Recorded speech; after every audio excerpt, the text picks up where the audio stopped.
Hey Gratios, ketemu lagi dengan Coach Yohanes G. Pauli. Kali ini tamu saya luar biasa keren, yaitu adalah seorang yang bernama Agus Salim, founder dan CEO dari Hippo Powerbank. Kita akan belajar tentang bagaimana bangun bisnis dan juga bagaimana sekolah kehidupannya. Oke, siap-siap ya. Yang sudah semangat banget ingin belajar bagaimana bangun bisnis supaya bikin semakin profitable dan autopilot bersama Coach Yohanes G. Pauli. Ayo siap-siap katakan siap, siap belajar. Ayo katakan siap belajar. Dan kita tunggu tamu kita ini. Coach Yohanes akan kasih buku nanti. Ini buku nasional bestseller karangan Coach Yohanes G. Pauli. Gratis buat Anda, tapi syaratnya ada nanti. Ada caranya, 3 langkah nanti. Yang mau buku bisnis is fun juga katakan dulu yuk. Mau buku bisnis is fun, oke? Siap. Kita tunggu tamu kita ya. Tamu kita adalah Pak Agus Salim. Agus Salim keren banget. Beliau pasti akan cerita jatuh bangunnya beliau. Bagaimana caranya kok bisa sampai kayak begitu. Kita tunggu dulu ya. Anda semua yang sudah join siap belajar dari Bali. Wow, keren banget. Siapa itu tadi? Pak Ngurah Herman. Mantap, siap. Pak Ardan. Pak Ardan Sugiharto dari mana Pak Ardan? Pak Ardan dari mana? Kita cek dulu suara. Nah, Pak Agus Salim sudah siap nih. Kita mau undang Pak Agus Salim untuk bisa join kita segera. Pak Agus, kita lihat. Iya. Semuanya. And kita tunggu Pak Agus akan join. Nah, hey Pak Agus, apa kabar Agus Salim? Luar biasa. Coach, apa kabar, Coach? Saya luar biasa disayang Tuhan. Luar biasa disayang Tuhan. Iya dong, kalau Tuhan udah sayang, udah semuanya pasti lewat gitu ya nggak sih? Bener nggak? Iya. Iya, Pak Agus. Sibuk sekarang ya, Coach ya? Sibuk jalan-jalan kemarin, terus kemudian COVID-19. Nggak jalan lagi. Iya, nggak jalan lagi, jalannya digital dulu nih, gitu. Agus Salim ini basically adalah orang yang luar biasa buat Anda yang baru join gitu ya. Jadi beliau ini sekarang ini adalah founder dan CEO-nya dari Hippo Powerbank. Wah, jadi semua gadget-gadget kita tuh bisa jalan gara-gara salah satunya banyak produk yang dibantu sama Hippo. Luar biasa gitu ya. So, Agus, yuk cerita yuk. Jadi cerita santai dari bab 1 dulu lah, cerita santai aja dari bab 1 cerita. Boleh. Sampai nanti kita bab 2 sampai bab 3 gitu ya.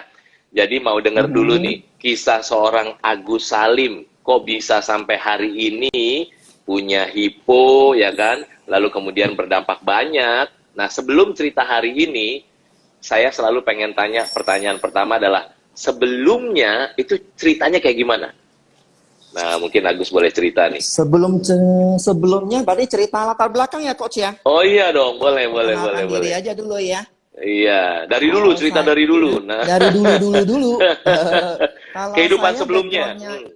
Kehidupan sebelumnya, sebelum jualan berarti ya, Coach ya. Sebelum jualan itu latar belakang saya itu kita keluarganya Sumatera. Bagansi Api-Api. Kau tahu nggak? Bagansi Api-Api. Tahu. Iya, Sumatera Utara ya Bagansi Api-Api. Sumatera Utara, iya. Sumatera. Riau lebih dekat ke Riau gitu.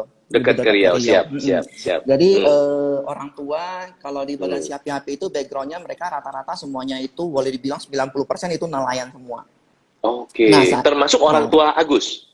Oh iya, papa saya lahir dari nelayan sampai di titik meninggal juga masih statusnya adalah pedagang perikanan gitu. Oke, siap. Terus. Bagansi Api-Api kebetulan pas saya anak keempat, saya lahir itu udah di kota Medan. Jadi papa sudah pindah ke Kota Belawan, tepatnya Kota Belawan itu sekitar 2 jam dari kota Medan. Kota Belawan itu adalah pelabuhan, pergudangan perikanan.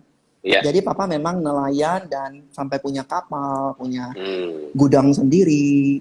Nah itu saya besar di anak nelayan lah. Anak nelayan tahu ya itu kalau jadi rumahnya itu bukan rumah gitu, rumahnya itu gudang tempat nampung ikan. Oke. Jadi tapi papa sebenarnya di saat itu udah jadi pengusaha lumayan, perikanan lah pengusaha gitu yang kan? sukses. Jadi Iya, dia iya, iya, iya, pas oke. di zaman di Bagang Siapi itu dia adalah Eh, nelayan. Akhirnya dia kumpulin oke. duit, dia bisa Aha, bangun kapal satu, dua, tiga. Akhirnya menjadi seorang pedagang yang sukses. Dia oke. pindahlah ke kota besar, yaitu di Hmm, Belawan. Di situ dia bangun oke. pergudangan. Dia bangun sendiri pergudangannya dan punya Hmm, kapal lumayan, hebat, lumayan. hebat. Hmm, Tapi tetap namanya usaha itu ada jatuh bangunnya. Dia ada di iya. titik, istilahnya Hmm. orang bilang itu, wah orang suka panggil dia orang kaya di ikan deh gitu kan. Oh, Tapi ada titik, oke. titik terendah juga. Hah, Papa jatuh di titik terendah juga ada. oke, oke. Mm-mm. Terus, Jadi terus? oke, jadi rumah kita itu di gudang, pergudangan itu dari kayu. Jadi Hmm, kalau misalnya air pasang itu bisa sekitar sampai 2 meter.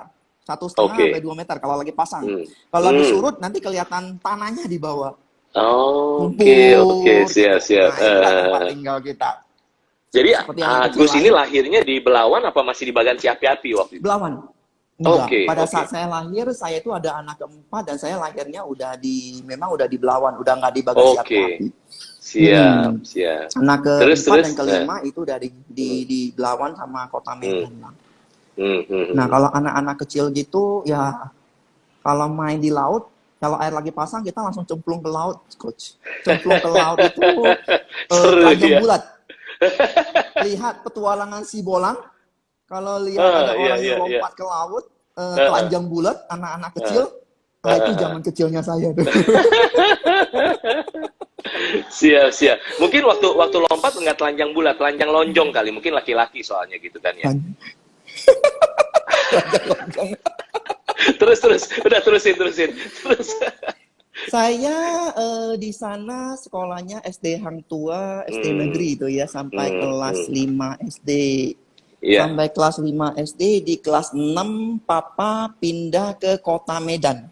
Jadi Oke, oke. otomatis seluruh keluarga pindah ke kota Medannya. Iya, Nah iya. pada saat itu berarti udah nggak jadi nelayan, tapi Papa Ah, ah. mulai menjadi pedagang ikan lah, jadi trader Oke, lah. Ya, oke, oke. trader ngumpulin ikan, Hmm, jual ke pasar, kira-kira gitu iya, ya.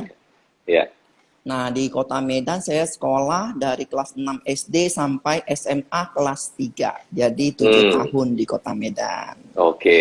Di Kota Medan, kalau ada orang Medan di sini tahu WR Supratman, itu tempat sekolah saya. Oke, siap. Saya tamatan 97, Coach. 97. 97 lulus 97. SMA ya? Lulus SMA. Begitu Iya, iya, iya. 97 lulus SMA, saya pindah merantau ke Jakarta. Hmm. Coach Itu tamatan merantau tahun berapa, ngapain? Coach? Saya tahun 2000, Pak. Wah, luar Enggak, biasa. enggak. Jadi kita hitung dulu.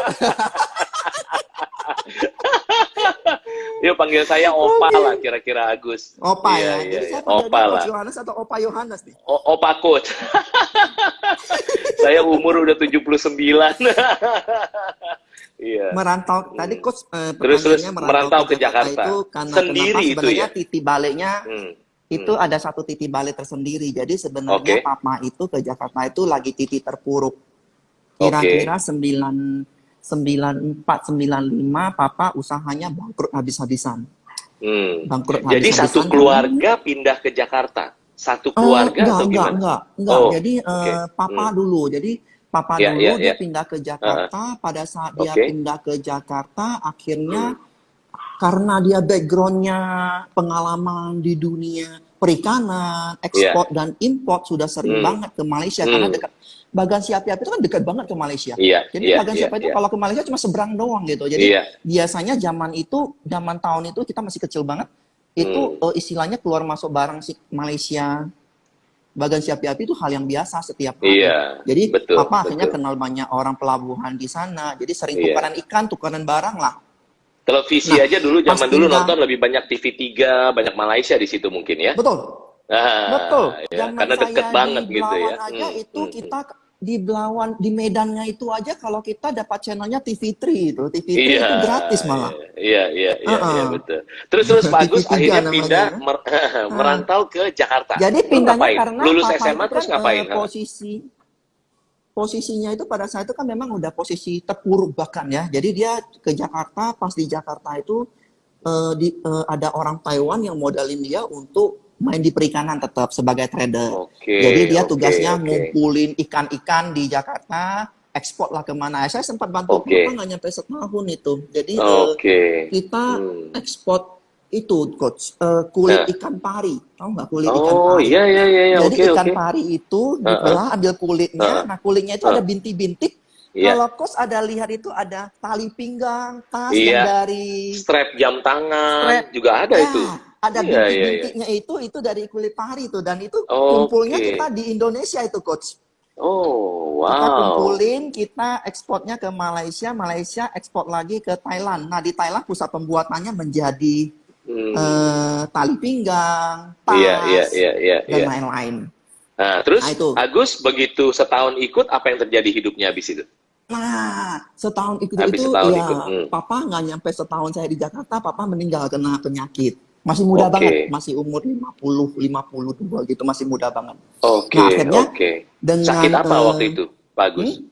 Sakit apa waktu sakit itu Papa meninggal? hepatitis, Oke, oke, oke. hepatitis. Ya, ya. Jadi Terus? sangat cepat. Iya, Masuk rumah sakit iya. cuma 3 hari Hmm, kalau nggak salah.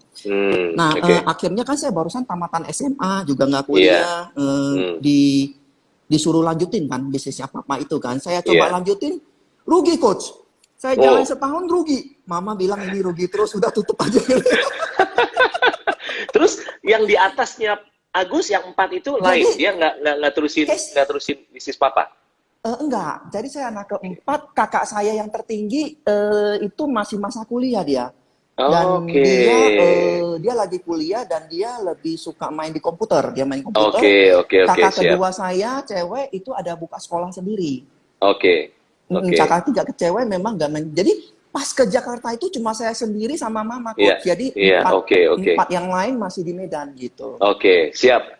Terus apa yang terjadi Jadi ceritanya? Begitu makin seru nih harusnya. Terus? saya Hmm, lanjutin ya kan. eh, Pas itu kan habis itu kerusuhan Coach. Jadi Papa eh, eh. meninggal sebelum kerusuhan. Dia nggak tahu tuh Oke. kerusuhan kayak gimana. Kerusuhan 1997 apa 98 ya? 98 kerusuhan, 98, ya, ya, ya, 98 ya. Mei Betul. kerusuhan Iya. ya. Mm, mm, Nah, mm, itu mm. dolar sempat naiknya tinggi sekali sampai Iya. 15.000. Nah, pada Mm, saat titik tertinggi itu dolar sempat turun lagi ke 9.000, 8.000. mm. Nah, pada saat turun itu ekspor mengalami kerugian di situ. Selama Iya. hampir Iya. setengah tahun itu kan kita kan ekspor kan berarti kita jual barang, terimanya Iya. dolar. Nah, Mm, pas terima mm, mm. dolar turun. Jadi Iya. kalah di kurs sebenarnya pada saat Iya. itu. Nah, kita hanya Iya. perhitungan Mm, kalah di kurs, rugi-rugi mulu. Dan mm. akhirnya Mama bilang ya udah terserah mau jalanin yang mana, nih kan rugi terus gitu Aha, kan. Dan memang aha. background saya mungkin kurang pengalaman ya, baru pas Hmm. tamat SMA juga ya. Makanya paling enak apa, Nah, Agus? disitulah Belajar dari pengalaman banyak orang lain. Jangan pengalaman sendiri gitu ya betul, pembelajarannya ya. Siap, betul. siap. Nah, Jadi pengalaman belajar sendiri dari adalah guru yang kegagalan. terbaik itu salah ya gitu ya. Pengalaman sendiri ada guru yang terbaik agak salah. Yang benar justru Yang menurut bagus Coach Anas G. gimana? Pauli ya, Nah, belajar dari banyak pengalaman orang lain itu guru yang terbaik. Karena waktu itu singkat. belajar dari banyak, luar biasa. Ya nggak Luar sih? biasa. Ngapain semuanya Pengalaman ngalamin kita sendiri? itu kita tampung ya. Iya. Pengalaman Iya. kita tampung buat aset. Saya suka dengan Bro Anton tuh. Pengalaman Siap, kegagalan itu siap. bagus sekali Iya, jadinya iya, iya, untuk aset benar, kita benar. sendiri. Ayo, terus Jadi habis itu gimana turning point ceritanya? saya itu kira-kira yang Nah, pertama lah, Coach. Kira-kira itu turning point pertama. Itulah mulai oke. asal mulanya saya mulai masuk ke dunia gadget Oh, aksesoris. Ya itu gimana tuh? tahun Kok bisa berarti sih itu dari kira-kira ikan ke gadget tuh gimana ceritanya tuh? jauh banget kan. Jadi berawal dari saya bantuin Papa kirim-kirim barang tuh. Saya pakai mobil pick up tahun 97. Iya, Pakai mobil pick up, saya tinggal di Teluk Gong, ya Teluk iya. Gong. Mobil pick up itu saya setiap hari ngantar ikan, jemput ikan tuna dan campur-campur dari Muara Karang, Muara Baru. Eh, Saya jemput, habis itu saya bagiin ke pasar-pasar. Nah, itu selama hampir setahun lah ya kan. wow. Berjalan ya sampai titik. Sampai Itu titik itu. mahal Jadi itu. saya Itu juga tahu. itu pengalaman mahal ya, Gus ya? Seru ya. Mahal dan seru Udah itu. macet Iya, lagi iya. zaman itu, ya masih ingat tuh Bagus Angke lagi perbaiki jalan. Iya, Wah, iya, itu iya. Telogong macetnya luar biasa. Dari Telogong sampai lampu Angkat-angkat merahnya aja 1 jam. ikan. Tapi seru lah, Coach, Iya, iya, pengalaman-pengalaman iya. gitu justru. Terus, ayo, iya itu yang kita Nah, oke. syukuri hari-hari ini kan? Ya, oke. Terus. Betul. Hmm, hmm. Turning point-nya adalah ketika ketika bisnisnya tidak begitu berjalan, kan ingat ya, itu kan dananya dari investor, bukan dana kita sendiri. Dan investor merasa mungkin saya nggak bisa menjalankannya dan dia minta izin untuk mau tarik balik semua Iya, dananya. Nah, iya. ketika dia bilang mau tarik balik, ya sudahlah. Kan memang Oke. keputusan dari mereka pastilah ya. Tiba-tiba Iya, papa yang pengalamannya 30 tahun dijalani oleh iya, anak kecil yang nggak ngerti iya, apa-apa. iya. Jadi memutuskan tarik balik, dananya tarik balik. Nah, di situ turning point saya dan saya suka bongkar pasang, coach. Saya itu zaman SMP, SMA nilai saya yang cukup tinggi adalah praktek solder. Nggak tahu, Oke. coach, zaman itu ada nggak? Anak saya Ada sekarang udah mulai solder. lagi belajar solder tuh, pegang solder, Heeh, timah. Jadi heeh, kita heeh. bongkar-bongkar Iya, alat elektronik, diajarin cara solder dan lain-lain. Itu mungkin bekal juga ya. iya, iya. Nah, Untung bongkarnya alat elektronik ya, bukan berangkas orang, bukan ya, lain ya. itu Italian job, bro. Italian job. Nonton, coach, Italian job. Iya, iya, iya. Suka saya itu. Siap, siap. Jadi, Terus. nah, pada saat itu, saya kan orangnya memang dasarnya suka bongkar pasang. Suatu hari saya punya Hmm. handphone, Sony Ericsson GF337 kalau nggak salah zaman itu. Klasik banget itu ya. Iya, iya. Epic. Flip Jatuh, bukan itu? coach. Itu belum flip, Le. Belum flip kali ya. 337 flip, coach. Flip Ada ya. tutupnya. Waduh, Iya. saya ingat banget warna merah saya punya dulu tuh luar biasa. Red maroon. Jatuh, Hmm. jatuh kalau nggak salah apanya rusak, saya lupa. Rusak. Oke, terus? Sebelum saya bawa ke teknisi, saya coba bongkar sendiri. Ada yang jual obeng handphone. Saya beli obeng handphone, saya bongkar. Saya lihat-lihat, ada yang salah nih. Coba saya benerin, bener, coach. Nah, itu awal mula titik balik pertama, coach. Wow. Saya langsung berpikir, ini boleh servis. Karena saya coba diterima servis handphone. Oke. Servis handphone. Saya Iya. iklan di pos kota. 3 Wow. baris 21.000, 1 baris 7.000. Diterima servis handphone. Wow. Ketika orang bawa ke saya coba servis berhasil, lumayan, coach. Pada saat itu 200-300 ribu satu handphone, harga handphonenya masih 10 juta, coach. 5 juta. Masih mahal zaman itu, handphone masih mahal banget. Akhirnya ternyata bisa. Ketika dia susah banget, saya coba bawa ke teknisi yang di Roxy. Jadi saya pertama servis itu autodidak. Dan berjalan, akhirnya setelah setahun di rumah terima servis, jual beli handphone second, sebulan saya bisa dapat lumayan 1-2 juta. Itu ada baik, ada jeleknya. Baiknya saya nggak kuliah jadinya, karena kalau pada saat itu kerja sama orang gaji 300 ribu. Saya servis handphone sama jual handphone second bisa untung 1-2 juta sebulan. Yang nggak kerja sama orang. Itu baiknya apa Sejak itu nggak jeleknya? kuliah, coach. Ada baik, ada jeleknya. Agak baiknya ya jadi hari ini gitu. Iya. Jeleknya pendidikannya ketinggalan, coach. Nggak apa-apa, Agus. Yang penting sekolah kehidupannya lulus, ya nggak sih? Sekolah kehidupan. Ini sekolah kehidupan. Nah, di ini. situ. Terus.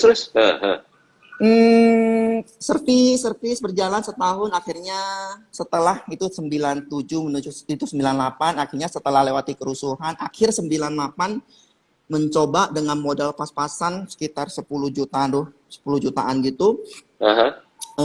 Berani sewa kios di Mangga 2 dengan harga yang titik terendah, itu paling ujung deh.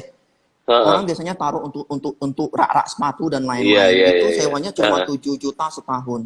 Masih ingat lah tempatnya sampai sekarang. Akhirnya saya buka toko di sana sendirian. Servis juga sama handphone second gitu ya? Yes, terima servis dan second handphone. Nama masih Dari apa situ dulu tuh? mulai. Tokonya Agus. Udah ada nama apa itu? Nama tokonya Travesty. Anda kalau cari bahasa Inggrisnya nggak ada, bahasa Indonesianya nggak ada. Inggrisnya nggak ada, Indonesianya nggak ada. Terus artinya Travesty, apa? Itu dari artinya? Iya, cici saya katanya pokoknya seperti kata yang dulu ada satu rokok iklannya Lasta Masta. Nggak ada artinya. Silakan artikan sendiri. Siap. Terus habis itu titik baliknya, jadi kan terus naik, plum. Titik balik turning point-nya loncat tuh gimana, Agus? Oke, jadi cepat juga ya, Coach ya. Kita ngobrol gini Iya. 20 menit ya, Coach ya. Oke. Soalnya dari bagian si api-api ini baru sampai Roxy. Sampai situ. Baru sampai terus. Roxy. Oke, dari situ karena itu lagi. Nah, ini mungkin teman-teman bisa belajar karena tempatnya jauh banget, sepi, nggak ada yang datang. Akhirnya saya berpikir ini kalau begini terus ngapain gitu kan. Akhirnya saya berpikir saya harus keluar. Nah, itu mungkin turning point-nya. Ketika kita di dalam tekanan, justru setiap di dalam tekanan kita baru mulai berpikir. Pada saat itu teman-teman yang buka toko yang di jembatan atau yang di Roxy itu rame banget. Mereka nggak usah ngapa-ngapain, customer datang sendiri. Saya terbalik, traffic datang, saya terbalik, saya di tempat yang sepi banget, nggak ada yang datang. Ini kalau nungguin customer doang bisa mati lama-lama. Akhirnya ya udah, saya yang harus keluar. Saya mulai kalau ada freelance datang, barangnya apa, saya bawa, saya tawarin dulu dari sekeliling Mangga 2 ada sekitar 100 toko handphone. Satu-satu saya keliling, saya tawarin. Tawarin apa, Gus? Apa aja deh pokoknya yang bisa ditawarin di dunia handphone kan ada. Pada saat itu kan sarung, anti gores. Oke. Sama saya tawarin spare part lah, karena kebetulan saya bisa servis ya, ngerti spare part Tapi iya. belinya sama freelance yang nawarin saya. Freelance Siap. datang nawarin saya, dia kasih nih Gus, lu tawarin aja ke orang kalau laku baru tagih. Oh ya udah. Saya coba tawarin setiap hari, rajin tawarin ke toko setiap hari, nggak pernah bolong. Keliling. Zaman itu kan rajin. Yang nonton catat baik-baik. Rajin setiap hari, nggak pernah bolong. Bayangin itu. Sama yang tadi, setiap ada tekanan, manusia itu dipaksa untuk berpikir. Iya. Saya tawarin tiap hari, ada yang modern, lama-lama jadi 1 toko, 2 toko, 5 toko, 10 toko, 20 toko. Lumayan juga ya. Akhirnya saya mulai modalin motor. Beli motor, saya keliling ke Mall Ambassador, ITC Famawati, Kuningan, Bekasi, itu semua saya tawarin. Lumayan coach, pada saat itu sales keliling hampir nggak ada, dikit. Jadi nggak ada competition-nya. Yang penting kamu mau datang aja, dibeli coach. Show up, pokoknya datang, show up. Saya boleh dibilang faktor keberuntungan juga ya, pada saat itu belum banyak competition-nya. Orang Roxy nggak ada yang pakai sales coach, karena yang luar kota yang datang beli banyak. Iya, betul. Itu titik turning point pertama. Di situ saya mulai main grosir. Saya grosir aksesoris, berjalan baik. Dan saya masuk grosir handphone juga. Zaman itu saya grosirin Nokia. Zaman itu ya. Zaman itu sama zaman sekarang kan brandnya udah berbeda tuh. Nomor 1 dulu Nokia, nomor 2 dulu itu Sony. Nomor 3 Sony itu Ericsson. Samsung masih belum terlalu itu. Nomor 3 Belum. itu kayaknya Samsung Siemens. dulu itu kulkas gitu ya. Iya, nomor 3 itu Siemens, nomor 4 itu Motorola. Iya, benar. Baru selanjutnya yang lain-lain. Nah, itu saya ada main grosir handphone dan mulai tawarin keluar kota. Nah, turning kedua. Ketika saya mulai tawarin luar kota, saya jalan sendiri coach dari Aceh sampai Papua. Mau ditanyain saya udah berapa kali jumlah ke Papua, mungkin saya yang paling banyak, boleh dibandingkan. Sorong, Jayapura, Timika udah jalan semua. Merauke, Aceh dari ujung ke ujung udah jalan semua. Tapi itu menjadi untungnya naik pesawat ya. Semuanya Aceh semua pesawat. Karena udah lumayan uang udah lumayan ada lah ya. Gitu kan waktu itu ya. Oke. Terus Gus. Dan dari situ saya mulai naik mulai banyak. Ambil aksesoris masih ingat ya, ambil aksesoris lewat importir dari sales freelance, habis itu mulai dari importir di Roxy. Setelah itu ini titik turning point 2 yang paling tinggi. Ketika ada seseorang datang dan bilang, Gus, saya ajak kamu ke China, saya yang modalin kamu, dan dia itu memang importir daripada Matahari Group. Cukup besar, jadi mereka punya Tapi grup. Tapi kenapa dia milihnya seorang Agus Salim waktu itu? Dikenalin. Jadi dari yang pegang itu masih ada saudara dengan istri dari, dia papanya dari istri dari koko saya. Oke. Akhirnya terus. Karena mereka kan bidangnya investasi dan import barang, dan udah biasa masukin barang gitu kan. Dan dia lihat. Nah, kalau mau tanya kenapa, ini yang saya mau sharing dengan teman-teman mungkin yang perlu dicatat. Saya rasa itu semuanya dimulai dari integritas. Integritas. Kenapa? Kalau Anda sampai satu level, yuk saya ajain kamu ke sana, tiket dibayarin semua, hotel dibayarin semua, dan dia bilang kamu pilih aja barang yang kamu mau, saya yang belanjain, saya yang urus kirim sampai Indonesia, dan saya kasih kamu hutang 2 bulan. Lu coba. Wow.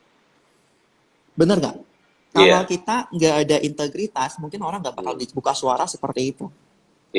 Nah, itu titik turning point kedua. Karena kenapa? Satu, ketika kita udah mulai impor sendiri, kita tahu modal dan lain-lain, dan kita bisa dapat harga yang lebih murah. Kedua adalah kita udah mulai direct, dan akhirnya banyak sekali yang bisa berkembang. Itu titik turning point-nya. Dan Tapi itu semua lagi, Tuhan Coach, yang di atas yang bukain semua itu ya. yes. Luar biasa itu ya. Terus abis itu setelah itu kan belum hipo kan? Ceritanya bisa jadi hipo itu gimana? Belum. Nah. Berarti itu berarti sekitar 98 sampai 2001, 3 tahun itu retail. Ya saya dulu buka toko Mangga 2, jual retail, buka sampai 13 cabang kalau nggak salah. Mangga 2 semua. Retail, jual ke konsumen. Saya itu zaman namanya itu pas mall retail domination. Itu Kalau istilahnya sekarang namanya mall domination. Terus, gitu ya. Bukan search engine domination tapi mall domination. terus mulai grosir, and then mulai import. Itu import itu mulai kira-kira tahun 2005 lah, 2005. Iya. Oke, pas import tetap ada titik jatuhnya lagi, Coach. Oke. Berjalan hampir 2 tahun itu berjalan semua lancar. Dari satu titik, satu kontainer barang rusak semua. Waduh. Rusak semua karena di perjalanan. Cacat produksi dari pabrik. Bukan, cacat produksi dari pabrik. Jadi memang itu dengan proses belajar sebagai seorang importir lah. Tidak semuanya berjalan mulus. Ya kan? Tapi itu menjadi ilmu buat kita. Akhirnya pas nyampe udah seperti itu, barang nggak bisa dijual, kita mau minta ganti rugi, nggak lama malah pabriknya juga tutup juga, ya kan? Nggak ada yang bisa ganti rugi. Itu secara value sekitar berapa tuh, Gus? Satu kontainer gede itu hampir gitu? 1 M. Besar sekali itu dong berarti? Iya. Dan pada saat itu kita baru mulai starter, Coach. 1 M itu besar sekali bagi kita. Besar sekali, pada saat itu, ya kan? Apalagi itu modal orang lain. Bukan modal kita sendiri. Iya. Ya kan? And then akhirnya kita berpikir untuk tetap harus lunasin. Nah, kita tetap lunasin. Sempat itu titik terpuruk juga. Ya. Cuma saya selalu ingat tiap kali jatuh. Tiap kali jatuh mama selalu ingatin saya cuma itu doang. Jatuh bangun itu biasa. Kamu kalau jatuh ambil pasirnya. Yang artinya kamu ambil pengalamannya, jangan jatuh lagi di tempat yang sama. Luar biasa. Nah, mama selalu luar biasa. reminder itu, papa kamu itu seorang pebisnis katanya. Jatuh bangun itu udah sering banget, tapi bisa bangkit lagi itu yang luar biasa. Keren mama ya. Jadi saya selalu keren banget. Mama masih sehat. Itu. Mungkin mama sehat. Mama sehat. Puji Tuhan, puji Tuhan ya. Siap. Jadi menurut saya dukungan orang tua itu penting banget ya. Kadang-kadang kita pada saat kita coba ternyata kita gagal. Pada saat itu kita ada 2 orang yang paling penting di sekitar kita. Itu satu, orang tua kita mensupport atau justru memarahin kita. Yang kedua adalah istri, tiang doa kita sama penolong kita, mensupport atau justru mempeributkan. Nah, pesan-pesan buat istri di rumah tuh, kalau para suami bisnis jatuh bangun itu biasa ya, tapi istri kalau mendukung itu yang luar biasa. Iya. By the way ya, tadi orang tua bener banget itu. Kalau saya di benak saya tuh orang tua tuh kayak wakilnya Tuhan gitu ya, wakilnya Tuhan. Jadi buat yang masih hidup, ayo sering hubungan sama orang tua. Telepon deh orang tua, sehari sekali aja telepon gitu kan ya. Ya bener nggak sih? Jadi orang tua itu menghargai silaturahmi gitu kan ya Gus ya. Saya suka remind begini, kemarin minggu lalu saya barusan ke rumah duka juga, ada teman meninggal karena sakit ya. Di sana kita lihat orang menghormati dan lain-lain. Saya suka remind dengan teman-teman. Kadang-kadang kita heran orang tua udah mati baru sibuk-sibuan untuk dipeributkan tentang cara sembayangnya atau dipeributkan tentang cara ini itunya gitu loh. Tapi pada saat masih hidup, yang penting gak ada itu. yang ngunjungin, gak ada yang perhatikan. Jadi saya lebih, kalau benar-benar mau hormatin orang tua, belajarlah hormati pada saat dia lagi hidup. Setuju banget. Makanya ada yang suka bingung, Coach Yohanes itu telepon orang tua setiap hari ngomongin apa topiknya? Saya bilang, nggak usah mikirin topik, lu telepon aja, apalagi mereka bisa video call segala kan?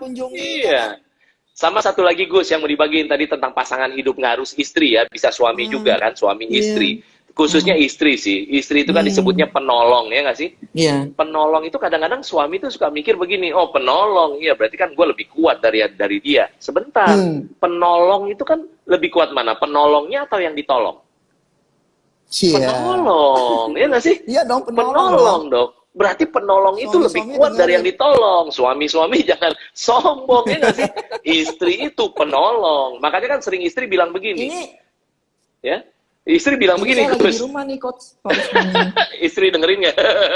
Iya. Istri bilang, kamu memang kepala, ya nggak sih? Tapi aku lehernya, ke arah mana kamu goyang, aku yang gerakin.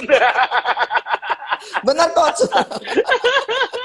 Ayo, terusin cerita hiponya ini udah setengah jam lewat. Ayo. Ini sebelum live dengan coach barusan konseling juga nih dengan pasangan. Sama saya ceritain kalau lebih kurang sama kamu di posisi kalau kamu sekarang penolongnya gitu loh. Kalau kamu nggak mau jadi penolongnya, siapa yang bisa selamatin keluarga dan bisnis suami kamu? Oke, kita lanjut. Balik lagi. Jadi tadi sampai mana, Coach? Sampai jatuh kedua. Itu satu kontainer ya? 1 miliar itu ya. Nah, ceritanya pengen di fast forward. Kenapa kok bisa jadi hipo? Oke. Nah, baru tahun 2020 baru muncul yang namanya hipo. Nah, 2020. Hipo itu dasarnya gini. 2010, salah kali, Coach. Iya. 2010, Coach. 2010. Oke.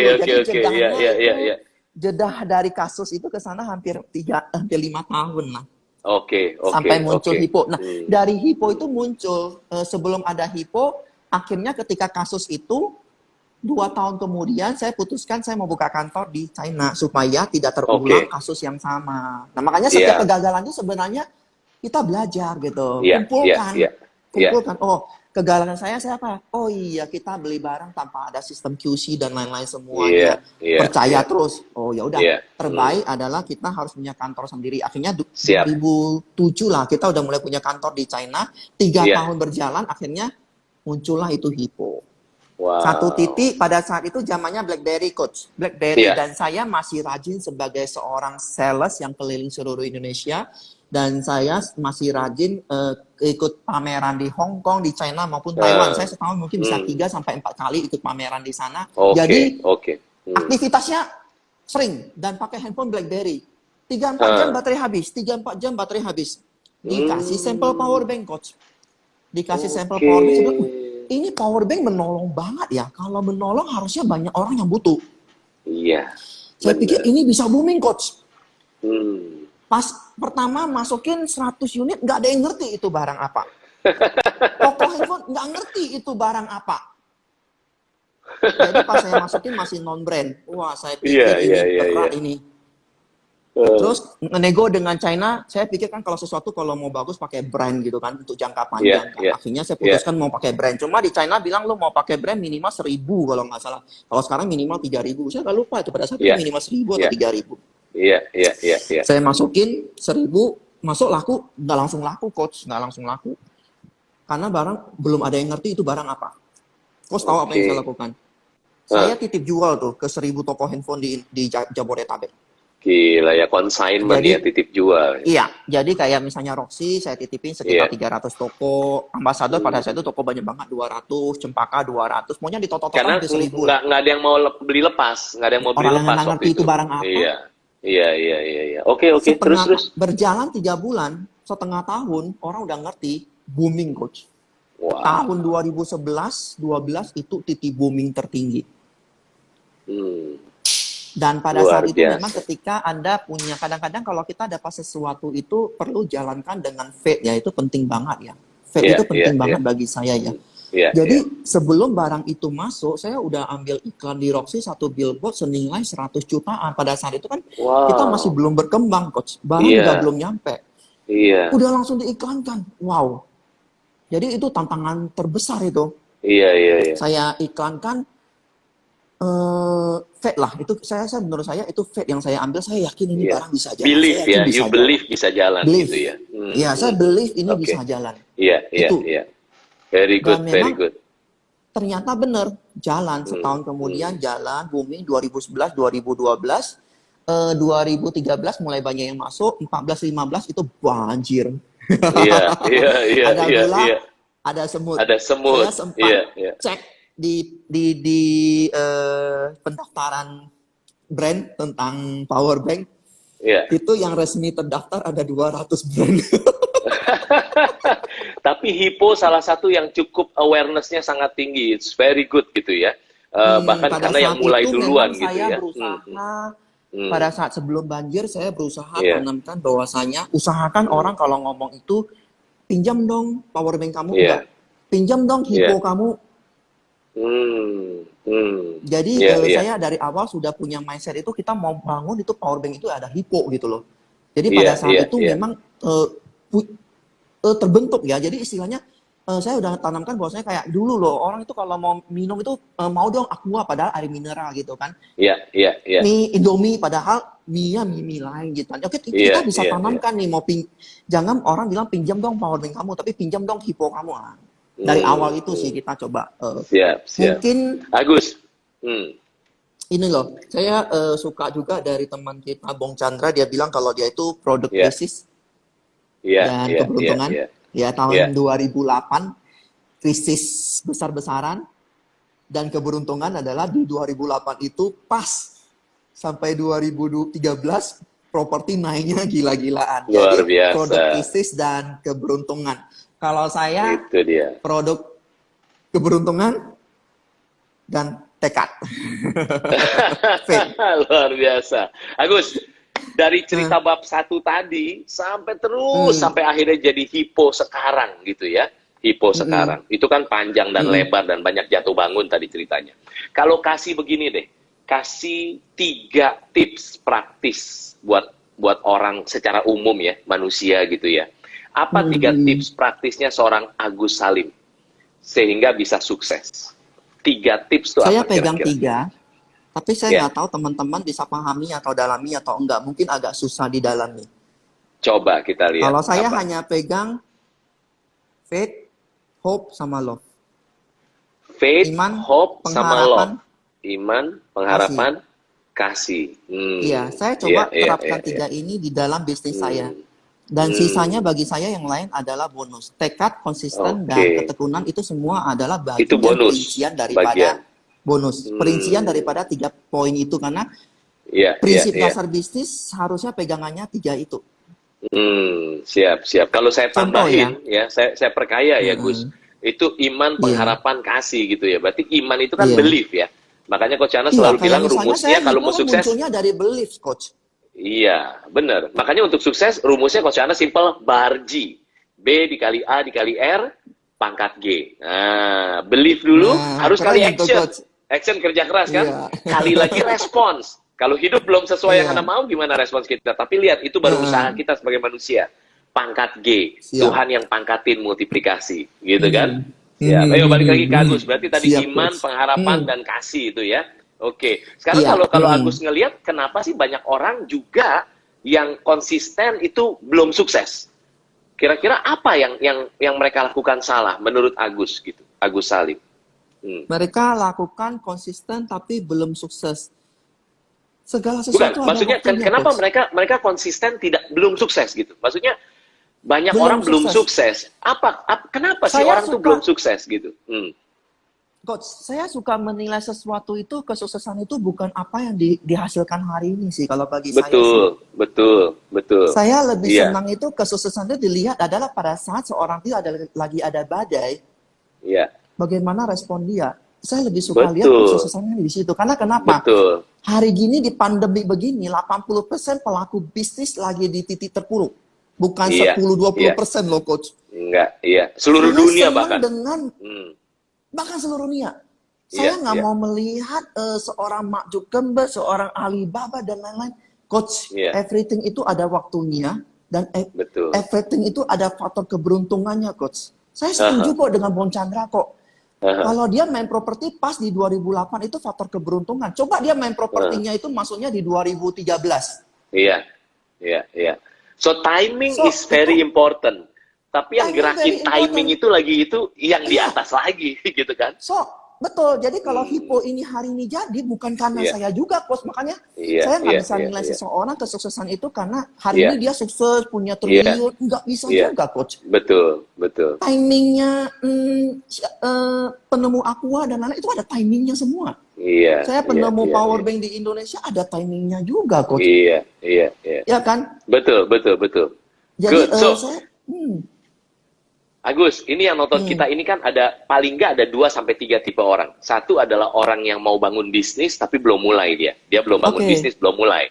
Satu lagi adalah orang yang sudah punya bisnis. Ya, tapi bisnisnya mungkin lagi mau dibikin semakin profitable, sama satu lagi dibikin harus lebih autopilot. Nah, gitu ya. Jadi autopilot itu bisnis kan harus bisa jalan sendiri tanpa harus selalu ada kita. Jadi bisnis itu bisa jalan sendiri, pemilik bisnis bisa jalan-jalan. Kan maunya gitu ya? Nah, jadi jalan-jalan. Asik kan kalau kayak gitu kan ya?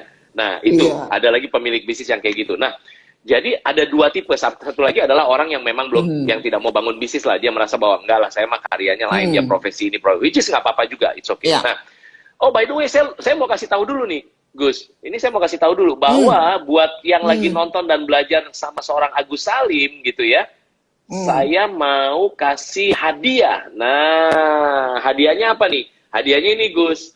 Hadiahnya adalah buku Business is Fun. Nah, tapi cara dapetinnya gimana? Ini buku nasional bestseller. Ada 7 strategi praktis yang harus Anda terapin di bisnis Anda biar bisnis Anda tadi bisa profitable dan autopilot tadi. Nah, tapi ini Gus ya, nanti kita kasih taunya di akhir caranya ya, untuk dapetin ini gratis ya. Siap, oke. Jadi, terusin dulu yuk. Sekarang kalau buku kehidupan paling penting itu harus dimiliki itu. Buku kehidupan paling penting ya. Kenapa bilang begitu? Harus dimiliki. Itu buku favorit itu, bagaimana bisnis is fun. 95% orang berpikiran bisnis itu ngejelimet dan lain-lain. Bagaimana berubah mindset itu menjadi bisnis is fun. Betul. Contoh live seperti ini. If you are not your heart atau apa semuanya kamu tidak kepikiran mau, kamu akan menjadi beban. Iya. Benar, tapi kalau kita bisa men-enjoy, go on gitu loh. Life go on gitu loh. Kalau konvensional dulu orang punya pandangan jangan terlalu banyak sosial media. Lu punya kehidupan dibaca orang, dinilai orang, dan lain-lain. Benar nggak, Coach? Iya, ada yang namanya oversharing gitu kan. Iya. Itu, Coach. Kita sama-sama tahu,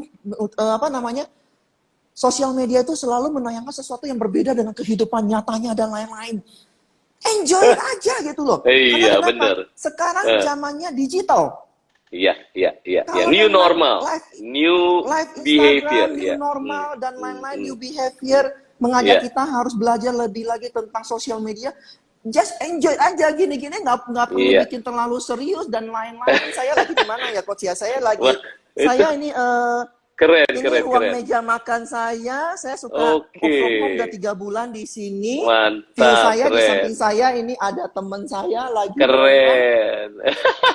Asik. Ini ada dogo saya yang lucu.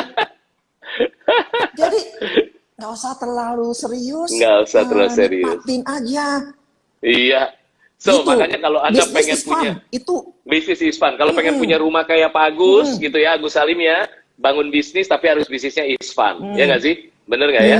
Nah, jadi by the way yang mau ketik dulu, saya mau buku bisnis is fun. Nah, ketik dulu, sebentar lagi Coach Anas kasih tahu. Oke, Agus. Yuk cerita sekarang. Apa nasihat? Saya punya nasihat? Baca nih. Welcome home. Saya suka beli ginian kalau kata-katanya bagus. Welcome home. Kebaca nggak ya itu ya? Apa? Coba baca. Kebalik tulisannya. You don't have to better than anyone else. Kamu nggak perlu harus lebih baik daripada orang lain. You just have to be better than yesterday. Be happy. Kamu nggak perlu harus lebih baik daripada orang lain, tapi kamu hanya harus lebih baik daripada kemarin. Aku suka dengan moto ini. Kita nggak bisa bandingkan saya dengan Coach Yohanes, saya dengan James Kui atau siapapun juga. Itu masing-masing ada jalannya orang. Tapi kita harus lebih baik daripada kita yang kemarin. Itu tanggung jawab kita, Coach. Iya, betul. Saya misalnya nggak biasa live Instagram begini. Tapi saya lihat personal branding ke depan perlu. I will learn. Ini lagi belajar, Coach. Iya, very good. Agus, jadi apa pesan seorang Agus Salim? Keren banget. Nah, apa pesan seorang Agus Salim buat orang-orang yang baru mau mulai bisnis? Apa pesannya baru kalau mau gitu? mulai bisnis. Iya. Saya sudah 20 tahun, staff saya dari awal banyak dikit jatuh bangun. Setiap kali staff saya punya capable untuk usaha sendiri, saya selalu support loh. Saya memang agak aneh loh, orang lain biasanya enggak support. Ini saya lihat yang join juga ada banyak nih yang staff saya yang sudah punya usaha sendiri. Selama mereka sanggup, saya pasti support. Saya bilang silakan jalan. Tapi kamu harus tahu tantangannya antara pebisnis dengan staff, masing-masing punya tantangan sendiri. Kayak lagi masa pandemi gini, pasti pikirannya enak aja di karyawan, kan? Belum tentu. Setiap orang itu punya perangnya masing-masing. Karena everybody has their own war, pandemi, ya kan? Perusahaan bukan hanya berbicara cost to cost bisa minus. Wah, ini kalau kecil minimal masih dapat gaji. Nah, tapi di situ namanya udah jadi entrepreneur, pengusaha, Anda harus siap mental Anda lah, ya kan? Dan kalau mau usaha, yang penting siapin mentalnya dulu. Siapin mentalnya, pasti ada jatuh bangunnya. Bisnis itu ada untungnya, ada ruginya, ada untungnya, ada ruginya, ada harus bisa digabungkan. Jadi kalau pas lagi jatuh, jangan takut. Jadikan itu sebagai bekal. Jadi bagi teman-teman yang baru mau belajar usaha, sebelum turun, pastikan putuskan dulu tentang diri sendiri dulu nih. Mental tadi di sini mentalnya ya. Di dulu. sini sama di sini. Iya. Mengenai berhasil atau enggak itu belakangan. Saya suka dengan motonya Tokopedia, mulai aja dulu. It's good. Iya. Good. Tapi back lagi, kita ini ketika ada badai, kita siap nggak? Itu aja. Selama kamu siap, it's okay, go on. Iya, siap. Untuk yang mau mulai good. bisnis. Sama yang kedua, kalau menurut saya, coaching, seminar-seminar itu perlu. Saya masih ingat banget kan, dulu zamannya dulu, 20 tahun yang lalu itu yang baru ada seminar-seminar itu James Kui, Ari Wong. James Kui yang saya sering dengar karena dia banyak di radio. Ya, zaman itu kan saya nggak bisa bayarin coaching, coach, ya kan? Nggak bisa bayarin seminar, tapi ada yang gratisan kan dari radio kan? Ya kan, kita dapat insight-nya. Andri Wongso, Pak Andri Wongso juga gitu ya Andri tadi Wongso. ya. Kita dengerin, kita bisa belajar. Saya belajar banyak dari situ. Makanya teman-teman kayak gini-ginian, dengar aja, pasti ada insight yang bermanfaat buat teman-teman untuk yang mau mulai usaha. Nah, terus satu lagi yang buat apa nih? Buat yang sudah punya bisnis, dia mungkin udah profitable nih, ya, tapi dia belum autopilot. Nah, itu Gus. Itu udah masalah lagi. Coaching itu. Nasihatnya apa Pak Gus? Kenapa saya ikut banyak sekali seminar dan coaching dan lain. Kita itu nggak pernah sempurna. Kita itu harus belajar. Seorang atlet terbaik, seorang pesepak bola terbaik, pemain basket terbaik, Michael Jordan atau siapapun juga, mereka itu punya coach semua. Pelaku bisnis terbaik, bahkan Warren Buffett dan lain-lain, mereka itu punya penasihat coachnya. Karena kenapa? Enggak, kita, masalah terbesar manusia, kita nggak bisa lihat kelemahan kita. Betul. Hanya orang di samping kita yang bisa melihat kelemahan kita. Orang yang paling dekat dengan kita siapa? Istri. Nanti istri mau bilang kelemahan, kamu berantem.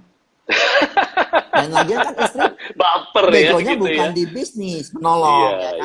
Kalau mau yang coaching itu, carilah yang pakar di dunia bisnis. Coaching, trainer itu mereka kan, teman-teman ini kan keliling nih di perusahaan-perusahaan raksasa yang sebidang kita maupun non sebidang. Mereka mungkin ada dari coaching di perbankan ataupun perusahaan apapun juga. Ilmu-ilmu yang mereka dapat itu kan bermanfaat untuk diterapkan di perusahaan kita. Itu. Jadi yang menurut saya itu, kalau kita mau autopilot lah, mau berjalan sendiri lah, menurut saya coaching itu penting banget. Belajar dari senior itu penting banget. Dan itulah makanya belajar dari pengalaman banyak orang lain, guru yang terbaik gitu ya. Jadi supaya kita nggak usah ngalamin semuanya lah, nggak usah. Supaya, karena kenapa hidup ini singkat, bener ya Gus ya? Siap. Betul. Gus, pertanyaannya loncat ke satu period which is masa depan. Kita doain pasti Agus Salim ini panjang umur, sehat terus, berdampak ke banyak orang. Kita doain begitu ya. Nah, suatu saat kan nyampe umur 80 pasti gitu. Pasti maksudnya semua di tangan Tuhan ya umur ya. Kita doain panjang umur terus gitu ya. Nah, seorang Agus Salim yang umur 80 tahun gitu ya, Ini by the way ada kliennya Gratio, kayaknya ada yang bilang lagi di coaching nih sama coach di Gratio. Iya, iya. Luar biasa. Nah, balik lagi ke pertanyaan ini, yuk. Seorang, ya, thank you, very good. Congratulations, Anda punya bisnis coach yang luar biasa gitu ya. Ayo, bangun bisnis Anda profitable dan autopilot. Mesti nyapa nih klien dulu gitu ya. Ini ada klien Gratio. Karena saya udah nggak kenal langsung sama klien-klien kita. Karena kan kita mengajarkan untuk bisnis harus profitable dan autopilot, ya nggak, Gus? Jadi udah lama Coach Yohanes nggak coaching langsung. Saya bersyukur biar jadi bisnis bisa jalan sendiri, bisa berdampak, profitable, dan bisnisnya bisa jalan sendiri. Coach Yohanes dan keluarga bisa jalan-jalan gitu ya. Nah sekarang balik, seorang Agus nih. Ini pertanyaan penting banget. Seorang Agus Salim, umur 80 tahun. Bayangin dulu, kayaknya masih 200 tahun lagi kayaknya ya. Umur 80 tahun, masih sehat, masih jago, masih keren gitu ya, 80 tahun. Tapi 80 tahun, bayangin dulu. So, pertanyaannya begini, Agus Salim. Apa nasihat yang akan seorang Agus Salim umur 80 tahun kasih tahu ke mereka yang lagi dengerin saat itu tentang sekolah kehidupan? Oke. Coach suka nonton film apa, Coach? Wah, banyak. Saya biasanya film yang philosophical. Ya. Philosophical itu saya suka banget ya. Ini terakhir apa ya? Out of content nih. Iya. Ini lagi di coaching, mengcoaching balik gitu ya. Ada nggak kepikiran satu film yang Coach suka? Suka nonton film nggak, Coach? Suka. Saya nonton film suka dalam arti yang meaningful. Yang Coach suka nonton, yang punya meaningful. Apa ya terakhir yang ya? tertanam di Coach. Banyak sih. Yang terakhir cerita tentang apa? Vokalisnya Queen ya. Is it Bohemian Rhapsody? Itu udah kapan? Udah 6 bulan yang lalu kali mungkin apa ya? Iya, iya. Itu juga meaningful. Nilai apa yang Coach dapat dari sana? Nilai apa yang Coach dapat dari sana? Saya nggak mau jawab, orang saya lagi nanya sama Ini pertanyaan penting. Seorang Agus Salim saat umur 80 tahun kira-kira mau jawab apa? Mau kasih nasihat apa aja? Spontan aja nggak apa-apa. Ya, ya. Saya ambil dari sebuah film, Coach. Oke. Saya juga orang yang suka nonton film dan nilai-nilai saya suka ambil. Yeah. Satu film yang saya sangat suka adalah Forrest Gump. Iya, oke. Forrest Gump itu udah nonton belum, Coach? Kalau belum nanti dicatat, Coach. Itu 2 kali kayaknya. Bagus banget, nilainya itu bagus banget. You never, life is like a box of chocolate. Teman-teman yang belum nonton itu dicatat Forrest Gump. Yes. Yeah. You never know what you're gonna get. Nilai-nilai di sana. Sebelum dimulai filmnya itu Forrest Gump, dicatat. Yang belum nonton nanti nonton, kan lagi banyak gak ada kerjaan kan.